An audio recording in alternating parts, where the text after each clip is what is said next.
The first sunrise, a story from the ancient Australians. Long time ago the earth was dark in the dream time. There was no light and the ground was very cold and black. Heavy grey clouds blocked out the light and heat, and these clouds were so low that the animals had to crawl. The emu was limping and bending its neck until it almost reached the ground. Kangaroos could not jump and birds could only fly a few feet in the air. Only snakes were happy because they lived close to the surface of the earth. The animals lived crawling around the damp dark ground, feeling for fruits and berries. It was very difficult for these animals to find food, and often several days passed between meals.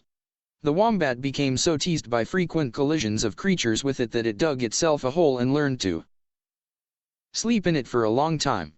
In the end, the birds felt that they could not bear more than that, so they called for a meeting that included all the animals. And the magpie suggested that they raise the sky by assembling sticks to push the sky up. All the animals agreed and considered it a good idea and decided to collect the sticks. Each magpie took a large stick and began to push the sky up. Emu, kangaroo, and wombat looked at the magpies as they slowly lifted the sky up, using sticks as levers, and set the sky first on large rocks and then on small hills. The ground was still dark, but the emu could at least extend their legs and the kangaroo could make high, confident leaps. The magpies kept pushing the sky higher and higher until they reached the top of the highest mountain in all the earth. And after a great effort, they gave the sky a final push, and it rose up in the air. And as she rose, she parted, and the warmth flowed through her. Light poured out into the ground beneath her, and the whole sky was filled with beautiful red and yellow colors. That was the first sunrise. Enjoying the beauty, the light, and the warmth, the magpies began to sing, and their song spread across the land.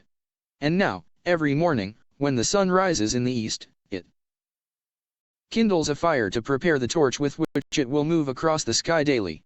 This is the fire that will give the first light of dawn, and then the sun will take the torch and begin its daily journey across the sky. And when it reaches the western edge of the world, it extinguishes its heading flame. After that she sits down and redecorates herself in the amazing red and yellow to prepare for her long underground journey back to the primeval point in the east.